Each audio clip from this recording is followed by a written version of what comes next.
Hi everyone and welcome back to my channel. In today's video I'm going to be sharing my process in how I drew this labyrinth dahlia in coloured pencils. The pencils that I used were Faber-Castell Polychromos as well as the Caran-d'Ache Luminance, and it was drawn on Rising Museum board 4-ply. I also used a few other tools throughout the drawing. I used a Derwent blending pencil, a little odorless mineral spirit, I used Zestit pencil blend, and also an electric eraser. And I'll talk about those a little bit more as we get into the drawing. So you can see here I'm getting started on the centre of the flower, and I decided to work from the centre of the flower with all those intricate details and then just slowly work my way outwards to the larger, wider petals. So I started with a base layer of the pink white, this is a Caran-d'Ache Luminance pencil, and then slowly started to introduce some more vibrant pinks and reds on top. So I introduced some pink Madeleine, that is the pinkiest pink that you see, and then some more reddy toned pinks such as the pink carmine and the light cadmium red, which is more of an orangey tone of red, but that just helps to give those red tones a little bit of vibrancy. And then for the really deep red shadows I used some Indian red.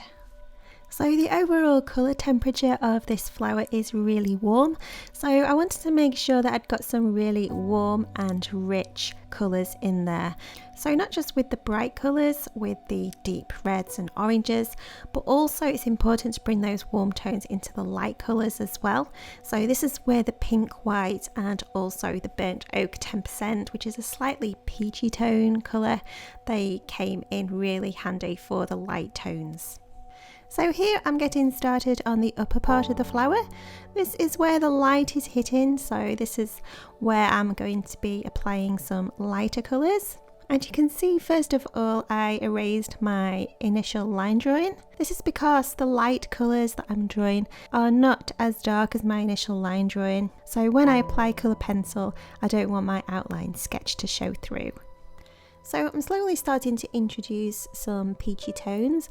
I'm using the Coral Polychromos pencil to really richen up those rich peach tones in the shadows, but also some burnt oak 10% in the lighter areas, and then a tiny touch of the magenta. This is also a Polychromos pencil, and that just adds a little bit of a pink coolness to those pinky tones. So I'm gradually building up my layers with light pressure, gradually increasing the pressure as I build up those layers, and then for those really light petals I'm going over with a firmer pressure of the pink white, which is the same colour of my initial base layer, and that just helps to fuse and blend all those layers together.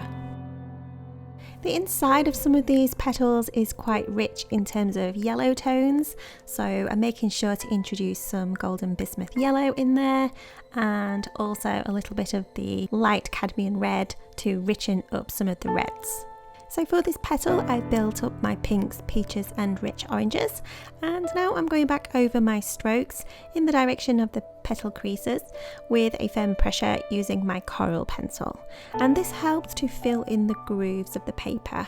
I'm then layering over it with a firmer pressure using my pink white pencil, and this not only lightens the top layer but it also polishes and smooths out the grainy texture of the pencil. And then I'm following up by going back in with a richer, brighter orange and pulling these colours back over the top of the lighter tones, partly to extend the reach of the rich colours but also to add a touch of detail back into the smoothness. I'm then finishing up with a polish of the golden bismuth yellow to brighten the orange even further. I'm then going ahead and doing more of the same, building up the main blocks of colour using my peaches, my pinks and my rich oranges, smoothing out the texture, more blending, and then going back over to emphasise those deeps as well as polishing the lights. And I also introduce a little of the Indian red here to those really deep dark corners, and then finishing off with my pink white to polish and lighten the lighter tones. And then here you can see me extending my petals outwards even further. The further towards the top of the flower, the lighter the petals are, so I'm trying to maintain a really light hand here. It's really easy to apply a firm pressure with working with colour pencils, especially with rich colours like this. So keeping a light pressure is key here, especially because I wanted to capture how the sunlight is hitting the top of the flower.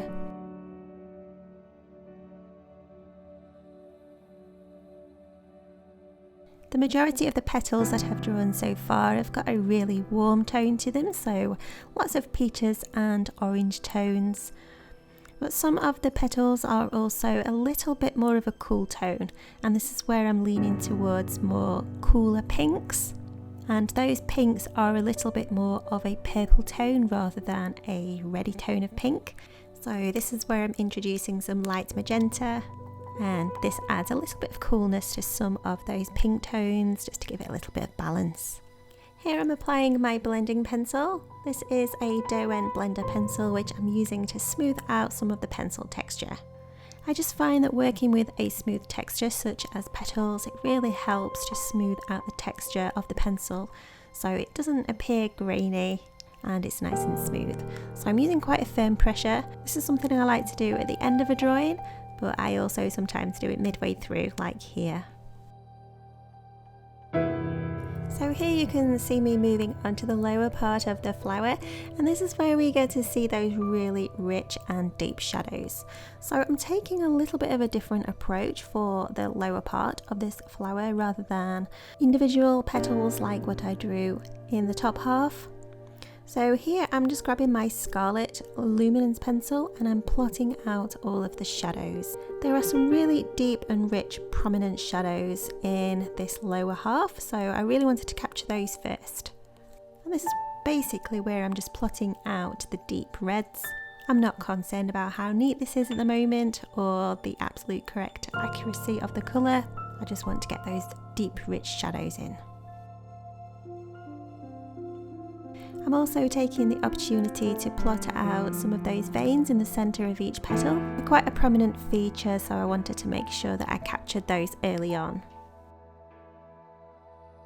If you're interested in following along to the full real-time version of this Dahlia tutorial, along with my full narration throughout, you can access this on my Patreon channel. The full tutorial is ready and waiting. I also give you the line drawing, the materials list, the reference photo, and I talk about every aspect of this drawing, and it's all in real time with nothing missed out. And here I'm switching to my Indian red.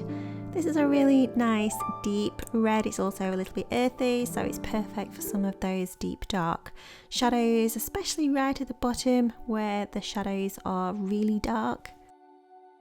So after plotting out the reds, I'm now going into those vibrant pinks, and I'm plotting out the most brightest of pinks that I see. And this is the Anthraquinoid pink. It's a Caran Luminance pencil, and it's one of those pencils that I absolutely love to use because it blends really beautifully. I do find that some colours blend really nice, some are not quite as nice to blend, but the Anthraquinoid pink is definitely one of them. So for the majority of these flowers where I'm seeing pink tones, this is where I'm applying my pencil. And as you can see here, I'm also overlapping those reds that I've just drawn. So this is starting off some of the blending process. So I'm also trying to keep a fairly sharp point as well. We've got lots of lines, lots of curves, lots of edges within this drawing, so keeping a sharp point is going to help to keep those edges nice and crisp. So as I mentioned earlier, the overall colour temperature of this drawing is quite warm.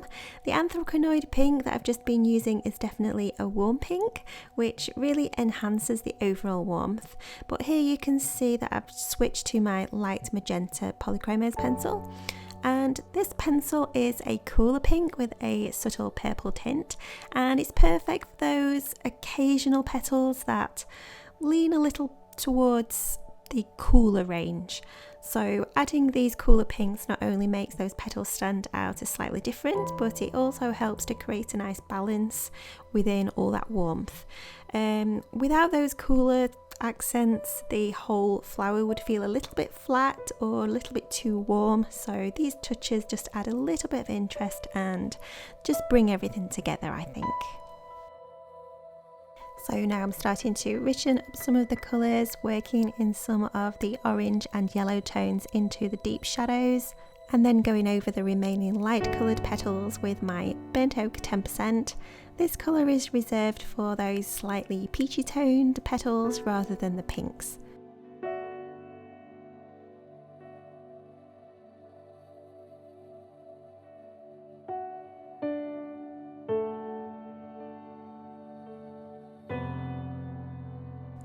So here I'm starting to go in with my odorless mineral spirit and smoothing out the pencil pigment with my cotton bud or Q-tip.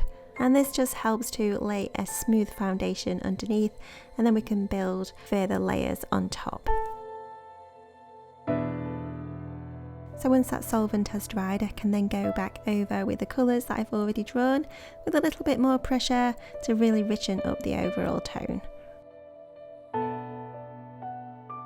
So I started to work in small segments at this point to get individual petals finished quite quickly and to avoid feeling a little bit overwhelmed by everything all at once.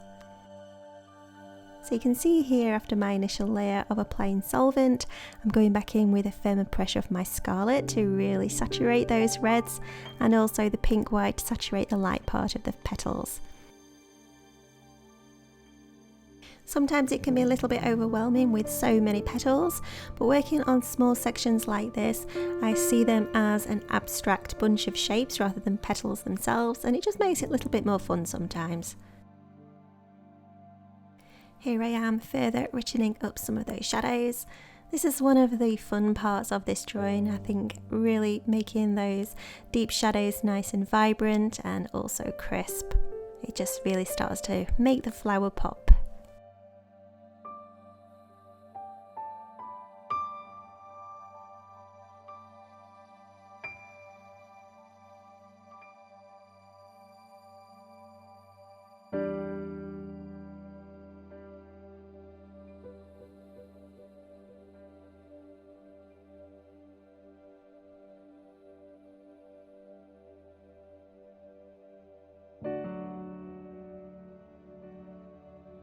Here I'm going in with a firmer pressure of my scarlet over the top of those Indian red base layers, and this is just mixing with the underlying base layer to really make deeper, darker shadows.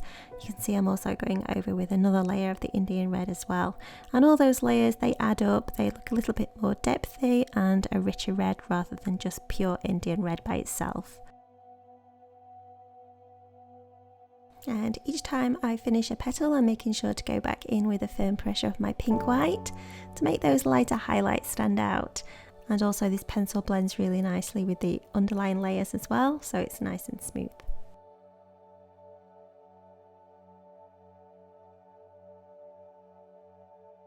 And then I'm just moving on to the next clump of petals and repeating the process.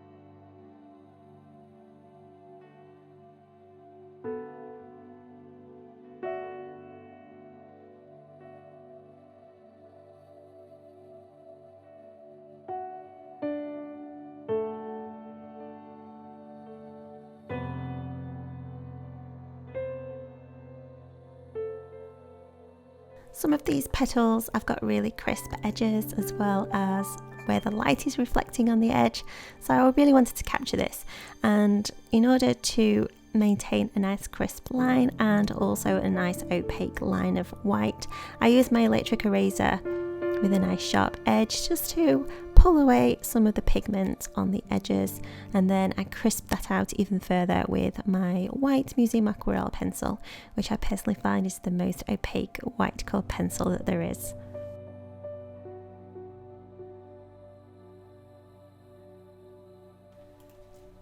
So I finished off with the lightest part of the flower, so lots of light layers and lots of building up of light colours.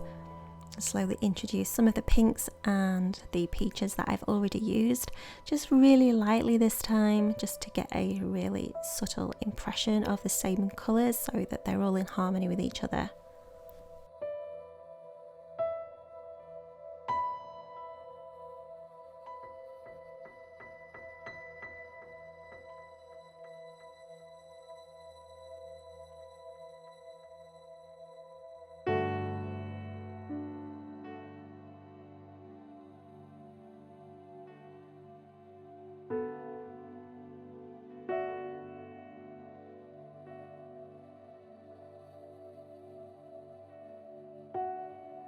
And then onto the final tidying up process, which is often quite time consuming depending on how complex the drawing is. So something I like to do is go over with a dark pencil, just to amplify the darks, and also to go over with a light pencil and make the lights even lighter. And like I mentioned earlier in this video, I'm finishing off with my blending pencil to smooth out any remaining pencil texture and just give everything a little bit of a polish and tidy up. So this is something that took me quite a while to do on this drawing. I think an extra couple of hours right at the very end. But it's also really satisfying because everything comes together and looks all completely finished and smooth. And I've eliminated all of that pencil grain. And then here you can see me finishing up with some all-important crisping of the edges with a sharp Indian red pencil, and adding a little bit of detail to some of those petal veins as well. So that brings this video to a close. I hope you have enjoyed watching, and if you would like to follow along to the full tutorial, the link is in the description box. And if you've made it this far to the end, thank you so much for watching. Take care, and I'll see you in the next one.